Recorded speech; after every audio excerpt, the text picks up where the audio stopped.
Esse é o SBGG Cast, o podcast da Sociedade Brasileira de Geriatria e Gerontologia.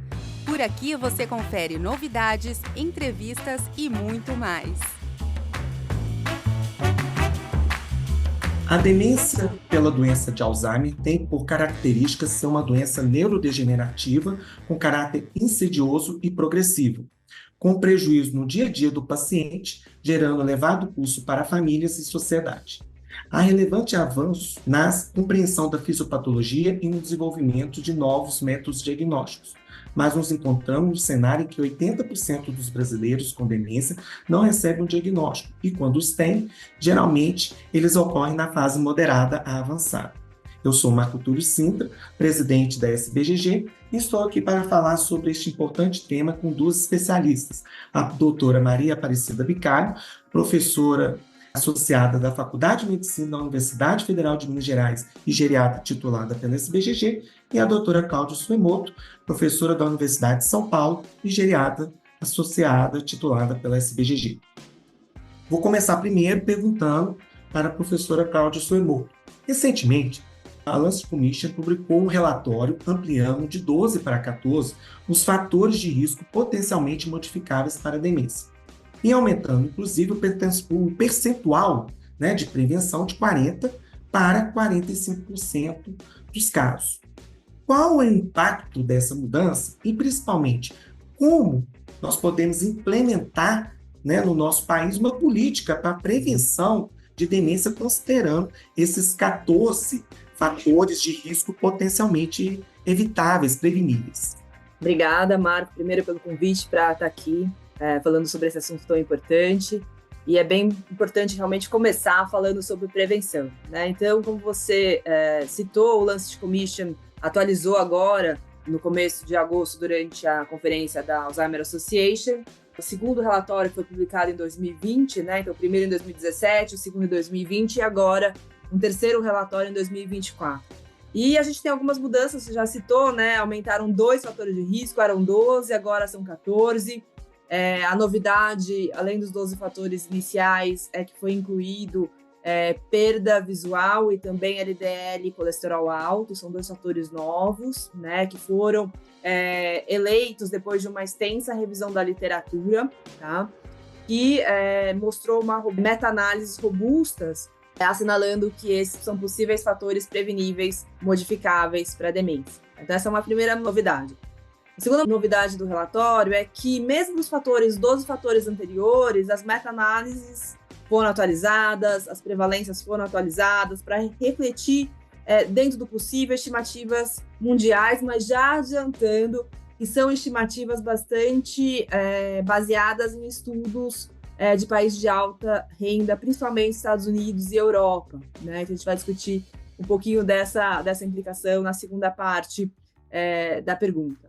E outra coisa em relação ao relatório, Marco, que é bastante interessante a gente frisar, a professora Gil Livingston, que é a coordenadora do Lancet Commission desde o início, ela é psiquiatra, mas ela tem uma visão bastante geriátrica sobre os fatores de risco, no qual ela agrupa os 14 fatores de risco ao longo da vida, Então, a gente tem fatores de início da vida, que basicamente é baixa educação, fatores de meia-idade, ou seja, em que a janela de prevenção seria maior se a gente corrigir esse fator durante a meia-idade, e fatores relacionados à velhice. E essa é uma terceira novidade do relatório, Muitos dos fatores tinham uma divisão quase, entre os 12 fatores, quase equilibrada entre fatores de meia-idade e fatores tardios, da velhice, e isso mudou. Ficaram só 3 fatores para a velhice: isolamento social, perda visual e poluição ambiental. Todos os outros passaram para a meia-idade, Claro, baixa educação continua no começo da vida, mas todos os outros 10 fatores, mudaram, se agruparam na meia-idade, sinalizando que a prevenção de demência provavelmente ela é muito mais importante, não mais importante, mas o potencial de prevenção é maior na meia-idade. Dito isso, falando um pouco depois das atualizações, como é que a gente aplica isso para o Brasil? A primeira consideração sobre isso está no relatório, dizendo que praticamente não tem estudos de países de baixa média renda e que, teoricamente, o potencial de prevenção é maior nesses países. Eles citam o nosso trabalho de 2022, no qual a gente fez o cálculo do PAF do Brasil, né? Então, se o potencial naquela época era de 40% de prevenção, a gente calculou em 48%. E, é claro, a gente está já calculando, aí dando uma palhinha para vocês, deve ter resultado nos próximos meses, vai demorar, claro, para a publicação sair, mas já está recalculando o PAF para o Brasil, usando o ELSE Brasil, e colocando os fatores na ordem certa, os novos fatores, tudo isso está sendo preparado. Adianto que vai aumentar de 48%, já tem uma análise preliminar que foi feita agora nesse mês. Estamos trabalhando com isso, sobre a coordenação da professora Cleusa Ferri da Unifesp. Provavelmente vai passar de 48%, é isso que eu posso adiantar para vocês. O potencial de prevenção é grande, acho que a gente vai talvez conversar em outros momentos, mas para não me estender muito, eu vou falar o que eu penso. Acho que é muito interessante a gente ter bem claro quais são os fatores, para que a gente possa informar a população, mas a modificação desses fatores, é claro, eu posso tentar fazer essa modificação a nível individual, vou orientar meu paciente, vou diagnosticar e tratar hipertensão, obesidade, diabetes, dislipidemia agora, mas é importante também que muitas políticas públicas sejam feitas não só para informar a população, mas para fazer que as mudanças de estilo de vida sejam mais acessíveis. Então, por exemplo, falando de forma bem rápida, se eu quero controlar a obesidade, eu tenho que tornar a dieta saudável mais acessível, eu tenho que tornar os ambientes em que a gente vive mais propícios à atividade física. Então, são essas coisas que a gente precisa fazer, né? Então, por exemplo, como a gente fez para tabagismo, que a gente criou, os governos, não só no Brasil, mas em outros lugares, criaram políticas públicas para minimizar o consumo de tabaco, a gente também deve fazer em relação a todos os fatores. Continuando das questões dos problemas do nosso país, recentemente saíram os dados do RENADE, o Relatório Nacional sobre Demência no Brasil, que aponta que 80% dos quase 2 milhões de brasileiros com demência estão sendo subdiagnosticados. E, além disso, nós sabemos de dados na literatura que a maior parte dos diagnósticos ocorre na fase moderada a avançada de demência. O que nós podemos fazer, o que fazer para modificar essa realidade e conseguir reduzir o subdiagnóstico e detectar a demência numa fase mais leve? Muito obrigada pelo convite, é um grande prazer estar aqui com vocês. O subdiagnóstico de demência ele não é um problema exclusivo, né, do Brasil. Na realidade, isso é um problema mundial. Nós sabemos que, mesmo nos países desenvolvidos, né, boa parte dos diagnósticos de demência eles não são feitos numa fase inicial. No Brasil, nós sabemos que em torno, a média de 3 anos para que a pessoa tenha um diagnóstico de demência desde o início dos sintomas, né? Isso muito relacionado ao fato das pessoas, né, dos leigos, não terem a percepção, o conhecimento de que não é comum, não é normal que a pessoa envelheça e perca as funções cognitivas, né, como memória, linguagem, as funções executivas, perceptomotoras. Então, não é normal, né, a pessoa, durante o processo de envelhecimento, tem esse declínio, essa perda dessas funções cognitivas e nem tampouco das funções, das habilidades funcionais, né, da capacidade funcional. Mas nós sabemos que a maioria das pessoas, né, de forma geral, elas consideram que isso é um processo, isso faz parte do processo normal do envelhecimento, o que não é verdade. Então, muito do que acontece, né, do subdiagnóstico é porque as famílias, os cuidadores, as pessoas que estão do lado do idoso, eles não reconhecem essa perda, esse declínio, como realmente um processo anormal, que poderia estar relacionado com a demência. E isso por falta muito do esclarecimento das pessoas, né? Elas não têm esse conhecimento. Também, com relação a isso, nós temos um outro fator que é extremamente importante, é que os profissionais de saúde, eles também, muitas vezes, não têm esse conhecimento, essa informação, e consideram que o idoso está normal mesmo, tendo uma perda cognitiva e já caminhando para uma perda funcional. E nós sabemos que, às vezes, esse diagnóstico nas fases iniciais ele é difícil, especialmente nos extremos, populações que têm muito baixa escolaridade, né? Como é o nosso caso dos pacientes, a grande maioria dos nossos pacientes idosos, que, né, de baixa nível socioeconômico, né? Infelizmente, eles têm muitas vezes um baixo nível educacional, né? E isso contribui para um diagnóstico mais tardio, além de ser um fator de risco modificável, né? A Cláudia já colocou isso muito bem, falou muito sobre a questão dos fatores de risco modificáveis. Então, o baixo nível educacional lá desde a infância, este é um fator de risco modificável extremamente importante, né? Ele tem um impacto muito alto no desenvolvimento de demência. Então, além de tudo, ele contribui para um diagnóstico mais tardio, né, de demência.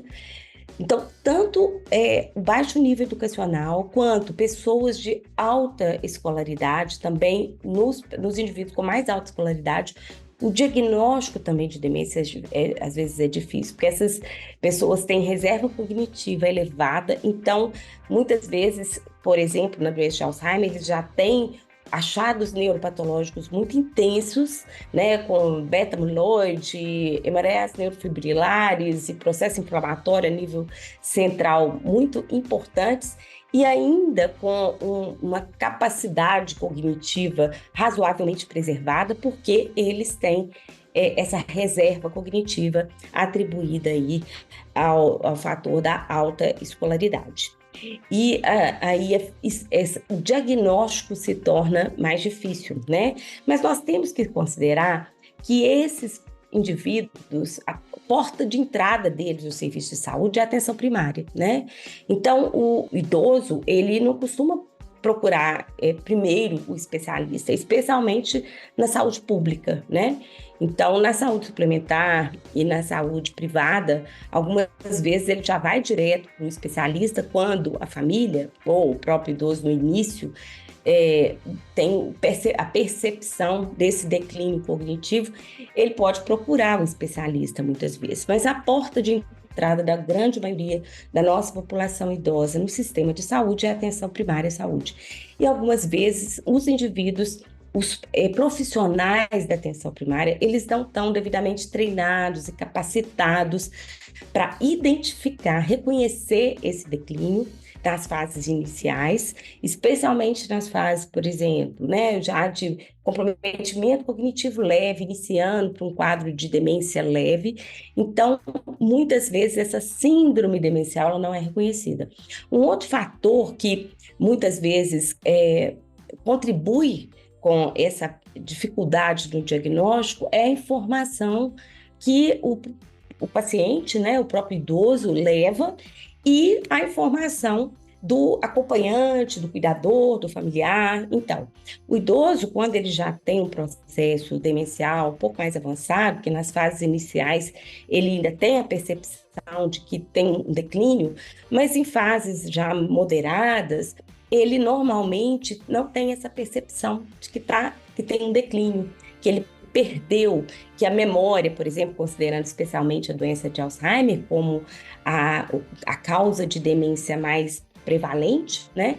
Ele muitas vezes não tem essa percepção de que ele está, por exemplo, esquecendo.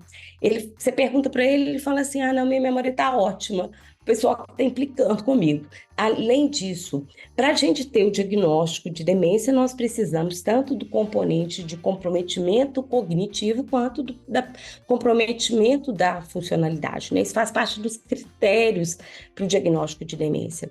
E muitas vezes o acompanhante, o familiar que está com esse idoso, ele não percebe essa perda funcional e acha que aquilo realmente é normal da idade. E muitas vezes a família vai assumindo as funções que o indivíduo fazia antes, e isso aí dentro do processo que eles consideram normal. O paciente não vai mais no banco para pagar as contas, para tirar o dinheiro da aposentadoria, porque nós estamos fazendo para ele, né? Coitado, já está muito idoso, não dá para ir no banco mais, ou pode ser vítima de uma fraude, né? Então, a gente preferiu fazer isso. Então, essa avaliação da funcionalidade, ela é extremamente importante, e muitas vezes a gente vê o tanto que essa avaliação está comprometida. Porque, por exemplo, o paciente fica sozinho o dia inteiro, o filho que mora com ele trabalha o dia inteiro, chega em casa à noite e não sabe o que está acontecendo. tem um familiar enxerga de uma forma, o outro enxerga de outra forma completamente diferente. Então, nós temos avaliações da funcionalidade do mesmo paciente, às vezes 3 avaliações diferentes, baseado na visão daquela pessoa que acompanha, porque a funcionalidade, a gente depende disso, a não ser que a gente faça uma avaliação ecológica que vai identificar na realidade o que o paciente é capaz de fazer, porque ali, em loco, nós verificamos essa capacidade funcional do paciente. Então, isso tudo compromete, né, contribui para que esse diagnóstico seja mais tardio. Então, a Cláudia já falou aí muito, ela falou até sobre a questão, né, das políticas públicas. Então, a meu ver, o que a gente precisa é ter políticas públicas, né, para tanto orientar, explicar, e a sociedade, inclusive a SBGG, é importante nesse aspecto, né, e tem feito isso, né, para explicar para a sociedade, né, e informar que a perda cognitiva, a perda funcional, isso não é normal do processo de envelhecimento. E que isso chama atenção para um diagnóstico de uma possível um quadro demencial, além de outras causas que podem estar contribuindo para esse processo de perda de declínio cognitivo e declínio funcional, né? Mas isso tem que ser avaliado e diagnosticado. E muitas vezes esse paciente vai chegar na atenção primária, né? E a atenção primária, ela não vai contar com especialistas lá. Então, esses profissionais, eles têm que ter um treinamento para essa análise, para fazer pelo menos um rastreio cognitivo e funcional desses pacientes, né? Muitas vezes, esses idosos, inclusive, moram sozinhos, residem sozinhos. Uma pista que a gente tem é assim, o paciente começou a ter um descontrole pressórico, começou a ter hipoglicemia, por exemplo, porque está usando o antidiabético de forma inadequada, né? O medicamento que ele usa está de forma inadequada, está perdendo peso, porque ele mora sozinho, não consegue mais preparar o próprio alimento, alimentar sozinho, né? Assim, saber o horário de comer. Então, essas são questões que a gente levanta e que a gente pode dar uma ideia de que esse paciente está tendo alguma perda. Muitas vezes o ACS, né, o agente comunitário de saúde, que vai na casa daquele idoso todo dia, é que está vendo que ele não tem condição mais de tomar o remédio sozinho, de preparar o próprio alimento, que ele está deixando as coisas queimarem. Nós precisamos de políticas públicas e precisamos de ações, inclusive enquanto universidades, né, públicas, das quais nós fazemos parte, mas as privadas envolvidas, para passar para o público em geral também, né? Demonstrar, né, à sociedade como um todo que esse processo não é um processo normal de envelhecimento e que precisamos de atuação em cima dele para evitar prejuízos maiores ainda a essa população do que eles já têm pelo processo em si. Tá certo. E extremamente relevante que foi comentado aqui, né, essa questão de política pública, não só para diagnóstico precoce, mas para prevenção também de demência. Mas mudando um pouco de assunto, nós temos que falar do avanço tecnológico. E aí eu vou aproveitar para conversar com a Cláudia Suimoto, porque nós estamos vivendo uma nova era do avanço tecnológico, principalmente diagnóstico precoce da doença de Alzheimer, e aí nós estamos com tecnologias para fazer o diagnóstico, inclusive na fase pré-clínica. Então nós estamos falando que nós saímos de uma era que nós fazíamos os diagnósticos baseado na clínica do paciente. Nós tínhamos uma clínica amnésica, nós pensávamos em doença de Alzheimer, nós tínhamos um paciente com uma alteração comportamental, hiperoralidade, jogo patológico, as alterações, a gente pensava em demência frontotemporal. E nós estamos agora para uma era que a gente usa com o desenvolvimento de biomarcadores e que nós estamos fazendo diagnósticos etiológicos utilizando plasma, utilizando líquor e utilizando medicina nuclear. Só que isso não é muito disponível, é caro e isso representa uma barreira para o Brasil e para outros países de baixa e média renda. Então, a pergunta é, o que nós podemos fazer para vencer essas barreiras e conseguir fazer um emprego dessas tecnologias para o diagnóstico correto das demências no Brasil? Perfeito, acho que essa é uma questão bastante difícil de responder, eu vou fazer o meu melhor. Em relação às novas tecnologias, antes de falar das novas tecnologias, eu queria pegar só um gancho na sua pergunta anterior sobre os 80% de não diagnóstico de demência. Então, a pessoa tem os sintomas, mas ela não tem um diagnóstico oficial. Eu tive o prazer de participar do RENAD e essa medida foi feita, uma medida indireta, né? Então, a professora Cleusa Ferri, quando ela quis estimar isso, ela usou os dados de dispensação de medicação, né? De alto custo, né, os inibidores da anticolinsterase, e chegou nesse valor de 80%, que deve estar um pouco superestimado, né, porque tem pessoas que compram remédio, tem pessoas que não estão pegando a medicação pelo SUS. Mas, de qualquer maneira, mesmo em países de alta renda, por exemplo, no Reino Unido, a prevalência de não diagnóstico é 60%. Então, não deve ser muito mais baixo do que 80%. E eu queria trazer uma questão que eu acho que, além de tudo que a professora Maria Aparecida falou, eu tive a oportunidade de acompanhar recentemente o trabalho da Secretaria de Saúde do Estado de São Paulo para melhorar esses números.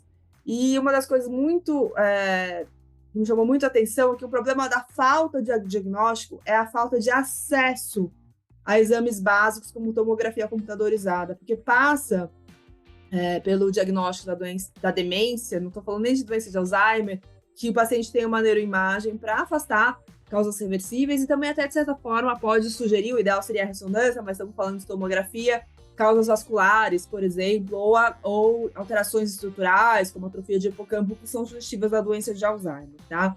Então, uma parte desse problema de não diagnóstico é dificuldade de acesso.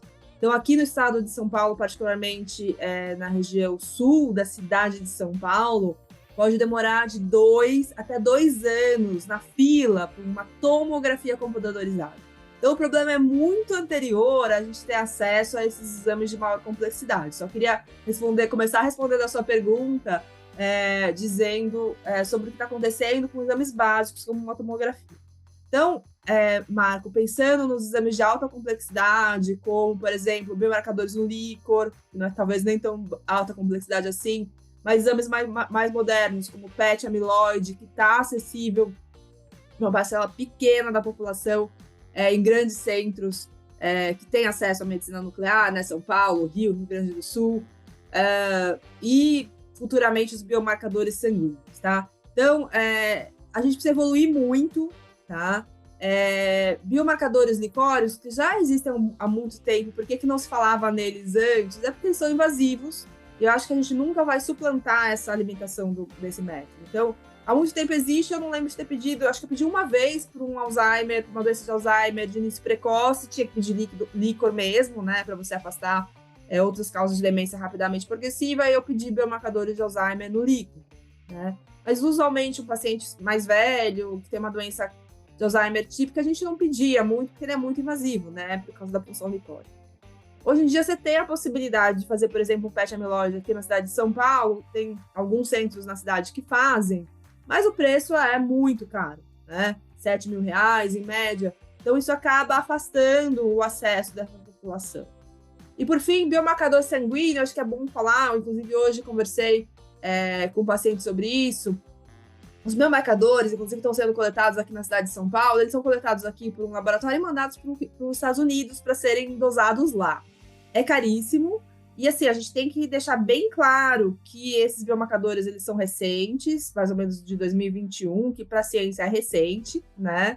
E eles ainda não estão validados nem dentro da Suécia, que foi o país que primeiro desenvolveu o biomarcador sanguíneo, eles ainda estão na fase de, ok, funcionou em clínicas especializadas de memória. Será que funciona na atenção primária? Será que as notas de corte são as mesmas? Você vê como é que a validação é uma coisa lenta, tá? Outra coisa que é importante, sair da Europa e Estados Unidos e validar em países como o nosso, porque, de repente, você tem uma carga alta de outras causas de demência, como demência vascular, que vai influenciar na manifestação clínica da demência associada à doença de Alzheimer. Isso pode, de certa forma, mover o nível que a gente vai usar para a nota de corte. Então, precisa de validações em outras situações, tá? Em outros países, outros níveis de cuidado, como está sendo feito pela Suécia. E existe uma grande pergunta também se existiria variações raciais. Então, todos esses exames mais elaborados, eles são importantes. Como você disse, é o grande avanço, a gente não tem que minimizar isso, é grande, é grandioso. Né? A gente não estaria falando sobre novos tratamentos que a gente vai falar a seguir se não fosse diagnóstico, porque o que propiciou esse avanço no tratamento, a verdadeira revolução é diagnóstica, como você falou, né? É a gente enxergar biomarcadores para a doença de Alzheimer, um paciente vivo, não na neuropatologia, né? Não no microscópio, que serve pouco para o cuidado clínico, mas fazer isso em pacientes vivos e de início precoce, porque essa era talvez a grande barreira os tratamentos nunca terem funcionado antes. A gente estava vendo e tratando pessoas com doença moderada ou grave. Então, como furar essa barreira, eu acho que é muita pesquisa, né, Marco? A gente tem que validar isso em diferentes situações, como eu falei, e com o tempo, esses biomarcadores, e eu acho que a grande saída é o biomarcador sanguíneo, eu não tenho dúvida nenhuma que esse é o caminho, fácil acesso, e se estiver validado, sendo aplicado em muitas pessoas, ele tende a baratear se a gente tiver essa tecnologia no Brasil. Só para você ter uma ideia, não vou me alongar muito, mas para fazer um biomarcador sanguíneo, você precisa atualmente de uma tecnologia que chama Simoa, tá? Não tem na cidade de São Paulo, não tem no estado de São Paulo. Tem uma máquina no IDOR, no Rio de Janeiro, e agora tem outra no Rio Grande do Sul, na URGS. Então, assim, a gente está um pouco limitado em relação a isso, mas se a tecnologia é do Brasil, ela está aqui, foi validada aqui, tem um trabalho longo pela frente desses centros e de outros que vão adquirir a maquinaria. A gente pode fazer as nossas notas de corte, trabalhar com grupos. Esse estudo é um multicentro, com certeza. E aí sim, essa tecnologia tende a baratear. Não tenho dúvida que provavelmente o diagnóstico precoce da doença de Alzheimer vai sair provavelmente sobre o marcador sanguíneo. Eu também tenho grande esperança, Cláudia, nesses marcadores sanguíneos, no plasma. Eu acredito que seja o caminho para a gente conseguir utilizar na saúde pública brasileira, porque realmente quando a gente fala em tecnologia ligada à medicina nuclear, PET, realmente é difícil de pensar numa tecnologia dessa massificada. Realmente eu concordo plenamente. E aí eu vou fazer uma última pergunta que eu acho que vai servir, que eu vou pedir para ambas, né, professor Aparecida e Cláudia Suemoto, para falar, para nós começando com o professor Aparecida, que são as perspectivas futuras. Porque nós temos avanços na área tecnológica, nós temos avanços na parte que nem é tanto desse podcast, que é da parte do tratamento. Para onde que nós vamos caminhar? Qual que vocês conseguem pensar que vai ser o tratamento da doença de Alzheimer daqui 5, 10 anos? Porque nós estamos com uma mudança tão rápida da realidade. Hoje nós vamos dar uma aula sobre doença de Alzheimer, ela é completamente diferente de uma aula dada 5, 10 anos atrás, mudou muito. Qual que é a perspectiva? O que vocês acreditam que irá acontecer nos próximos 5, 10 anos, começando com a professora Aparecida? É difícil, né? Responder isso tudo. O que vai acontecer daqui a 5, 10 anos? Para falar a verdade, tem mais de 10 anos que eu fico assim, não, vai ter um tratamento, uma droga modificadora de doença no mercado em pouco tempo. E ela surgiu depois de 20 anos, né, da última droga, que foi aprovada em 2003.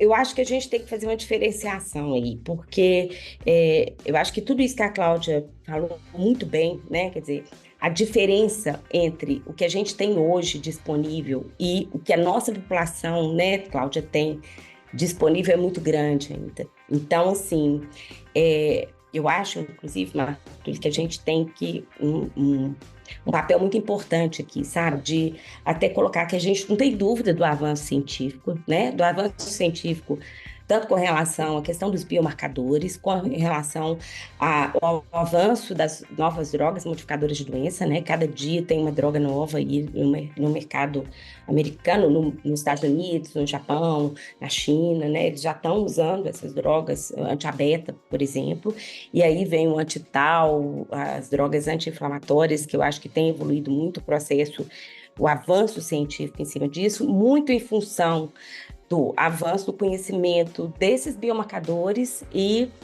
da questão do conhecimento da genética da doença de Alzheimer também, né? Que a gente, eu inclusive assisti recentemente um seminário do NIH sobre a terapia genética e sobre a APOE, na realidade, e o tanto de avanço que tem sido proposto com ainda, né, estudos em animais, com o uso de formas diferentes de lipoproteína E sendo utilizadas para tratamento. Então, eu acho que assim, no futuro próximo, eu acho que a gente vai ter avanços aí importantes.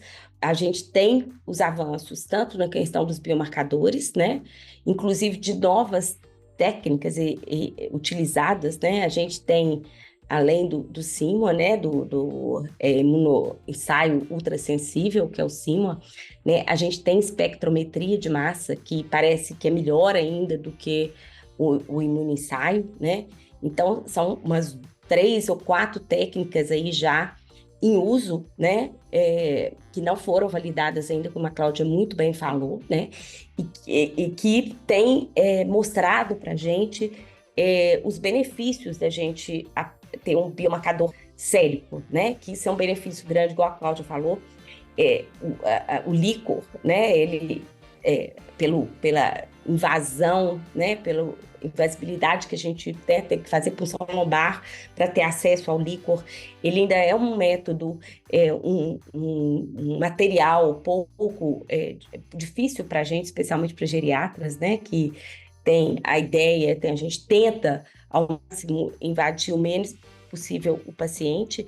E, além de tudo, a gente ainda tem a dificuldade quando esses pacientes, por exemplo, no nosso ambulatório de pesquisa, eu tenho um paciente de alta escolaridade que tem uma demência absolutamente amnésica, numa faixa etária ainda assim, 70 e poucos anos, que não é uma faixa etária de leite, que eu jurava assim, esse paciente é DA. E, na realidade, os biomarcadores vieram negativos. E a gente tem isso na literatura, inclusive, quando os biomarcadores não refletem aquilo que a clínica do paciente. Então, a gente não pode usar isso de forma isolada. Eu acho que a gente tem uma obrigação muito grande de colocar que a gente tem critérios para utilizar biomarcadores, né? Não dá para ficar utilizando indiscriminadamente em pessoas assintomáticas, né? Ou quando alguns... sim, os pacientes podem ter essa impressão, né, que deve ser, vou ali fazer um teste para ver se eu tenho doença de Alzheimer, se eu tenho risco de ter doença de Alzheimer. Então, isso é um risco muito grande, né, para a população em geral, e para o paciente, né, a gente tem que entender a repercussão desse diagnóstico. Então, eu acho que os avanços, eles são enormes. Eu acredito que nós vamos ter técnicas e métodos mais sensíveis e talvez validados mais rapidamente para o nosso meio, se a gente tiver recurso de pesquisa suficiente para que seja investido em validação com esses métodos. Como a Cláudia disse, a gente tem pouco recurso. Então, eu acho que o futuro aí a gente vai ter o desenvolvimento de novos medicamentos, modificadores de doença, a terapia antital. A gente sabe que a doença de Alzheimer é uma doença complexa, né? Que provavelmente só o anti-A-beta não vai ser suficiente, né? Assim, para resolver o problema, especialmente em formas não tão iniciais. Eu acho que indivíduos com formas iniciais provavelmente serão as mais beneficiadas disso, e outras drogas aí, pensando que a prevenção aí que a gente vai ter que estimular mais ainda, talvez a gente tenha investimento maior, e eu acho que os políticos deveriam, inclusive, colocar isso nas campanhas políticas deles, dos fatores modificadores, né, Cláudia? Eu devia conversar mais com a Cláudia, inclusive, porque certamente eles iam ganhar mais votos e iam ser melhor avaliados se focassem nessas terapias e métodos modificadores de demência aí, porque isso provavelmente vai ser hoje é o que a gente tem, né? E eu acho que a gente vai ter que trabalhar em cima disso, especialmente a nossa geração aí de ainda meia-idade, né? Que está ainda evoluindo e que tenha consciência de que a gente tem que protelar o desenvolvimento dessa doença.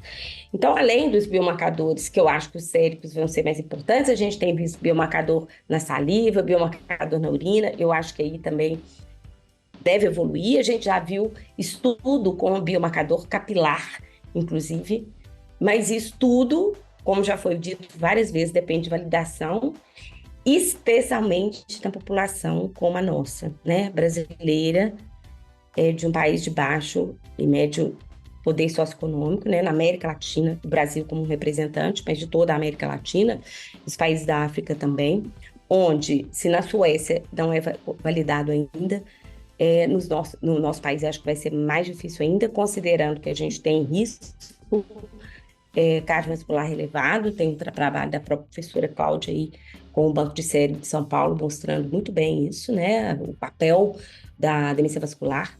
Lembrando que no nosso país a gente ainda tem muitas doenças infecto-contagiosas que modificam todos esses fatores, né, considerando principalmente o fator inflamatório da doença, e também o nosso fator, o nosso background genético. A nossa população é altamente miscigenada, diferente de todas as outras populações, e com certeza isso daí tem um fator que influencia muito o resultado desses biomarcadores. Então não dá simplesmente para a gente aplicar aqui o que é feito lá fora, né? A gente tem que ter resultados nossos aqui. Então eu acho que o avanço em pesquisa pode contribuir muito, e eu acho que isso aí é um futuro que eu espero que seja próximo, né? Que a gente possa ter os nossos próprios os biomarcadores validados no nosso meio e disponíveis para a nossa população a um custo mais baixo, porque hoje eles ainda são muito, muito caros, e a gente sabe que provavelmente eles vão reduzir ao longo do tempo esse custo. E a professora Cláudia também faço a mesma pergunta. Quais são suas perspectivas para o futuro, um diagnóstico do manejo da doença de Alzheimer e que vem por aí, né? Numa área que está em expansão de conhecimento num ritmo muito impressionante. Bom, eu vou complementar a resposta da professora Aparecida, que já foi bastante completa, né? Então, eu vou falar poucas coisas para acrescentar o que ela já respondeu. Eu acho que eu queria chamar a atenção, em termos de diagnóstico, que tem implicação na clínica. A gente já evoluiu muito no diagnóstico em vivo da doença de Alzheimer, mas a gente tem que evoluir muito no diagnóstico em vivo de todas as outras demências. Já existem biomarcadores começando as fases iniciais de teste, por exemplo, para sinucleinopatias, né, que é ligada à doença de Parkinson, à demência do corpúsculo de Lewy. Tem alguns candidatos iniciais para demência vascular, ou seja, a gente vai precisar medir todos os biomarcadores, não é só a doença de Alzheimer, principalmente no paciente geriátrico. Tem trabalhos nossos de outros centros de neuropatologia mostrando que acima de 80 anos, a chance da pessoa ter 2, 3, 4 neuropatologias é muito maior do que um indivíduo mais jovem. Então, a nossa população de atendimento, a população dos idosos, principalmente dos muito idosos, ele não dá para pensar só em doença de Alzheimer. Então, a gente precisa de biomarcador para tudo. E a partir do momento que a gente tiver um biomarcador, isso vai ter uma aplicação grande também na clínica. E também no tratamento. No tratamento, por quê? Porque talvez esses pacientes que, por enquanto, a gente só consegue medir beta-amiloide, ou talvez nos centros que tem PET tal, ou biomarcador para tal, e que não melhoram com o tratamento beta-amiloide, será que eles têm outra demência que está atrapalhando a resposta ao tratamento? Ou será que muitos desses pacientes, porque tem gente que estabiliza, bem poucos, mas a maioria continua declinando apesar do tratamento com beta-amiloide. Será que essas pessoas têm copatologia? Esse tipo de resposta em vivo a gente só vai ter com a evolução do biomarcador, e com certeza essa é a próxima carta que precisa ser colocada na mesa. Tá? Em relação ao tratamento especificamente, Marco, eu vejo da seguinte maneira. Uma coisa que tem me deixado um pouco angustiado é que agora no AIC, a Biogen e a ESAI, elas mostraram os dados de eficácia do lecanemab em até 3 anos. Então, a gente tinha o dado do trial, que é de 1 ano e meio. O que acontece depois disso? Isso é uma pergunta que já tinha até saído o dado de eficácia, falando que não tinha dado mais tanto efeito colateral, que era um grande medo a longo prazo, mas não se falava da eficácia. Quando apareceu lá, a gente entendeu por que não foi apresentado antes, de uma forma mais, entre aspas, leviana. Na verdade, o que parece é que quando você suspende a droga, né, o que a gente imaginava? Deu 1 ano e meio de lecanemab, limpou o amiloide do cérebro, vamos dar um tempo para esse paciente parar de tomar injeção a cada 2 semanas, parar de gastar um dinheirão, vamos dar um tempo para essa pessoa. Mas, infelizmente, os resultados sugerem que quando você para o beta-amiloide, volta a acumular proteína beta...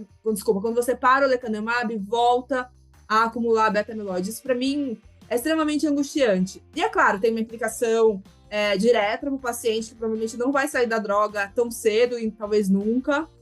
Não sabemos, vamos acompanhar mais tanto os dados mais longos ainda do lecanemab e os dados de médio prazo do donanemab, a gente não sabe, tá? E aí isso daí ficou na minha cabeça e eu tenho pensado muito sobre isso, tá? Isso aí são divagações minhas, não levem, não assinem, não comprem, mas é pra gente pensar, se a gente removeu o amiloide e o paciente voltou a reacumular, fica a pergunta do qual que é o drive desse amiloide. Provavelmente a gente achava que a doença de Alzheimer começava com a proteína beta-amiloide, neuroinflamação, deposição de tal, então a gente achava que essa era a cascata, a ordem, né? Tem aquela figura famosa do Clifford Jacquard. Provavelmente não é, né? Porque se você tirou tudo e voltou do nada, o que tá promovendo esse amiloide? É isso que eu tenho pensado muito na minha cabeça. E eu acho que talvez os tratamentos tenham que repensar um pouquinho se o amiloide é o início de tudo, tá? Essa é uma divagação que eu tenho feito bastante, tá? Então, a impressão que eu tenho é que a gente precisa entender um pouquinho melhor o que realmente começa a doença de Alzheimer. Eu tenho a impressão que a gente não está pegando com o modelo de doença que a gente já tem atualmente. Existem, como a professora Aparecida falou, outros targets, outros alvos, tal, neuroinflamação, que me parece bastante promissor, porque a gente acreditava que para você sair de beta-amiloide para tal, a neuroinflamação seria um componente bastante importante. Agora eu já nem sei, porque para sair, se limpou o beta-amiloide volta. Então, acho que tem muito para a gente entender dentro da doença de Alzheimer.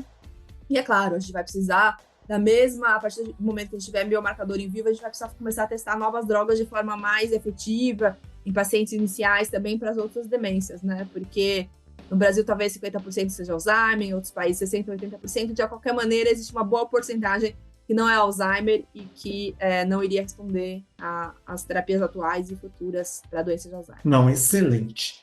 Infelizmente, nós temos que encerrar o episódio, né? Não dá para continuar, senão a gente continuava aqui 2, 3 horas. Então, agradecemos muito a grande contribuição das nossas convidadas, as professoras Cláudia e Aparecida. Foi um debate muito enriquecedor e necessário aos nossos ouvintes.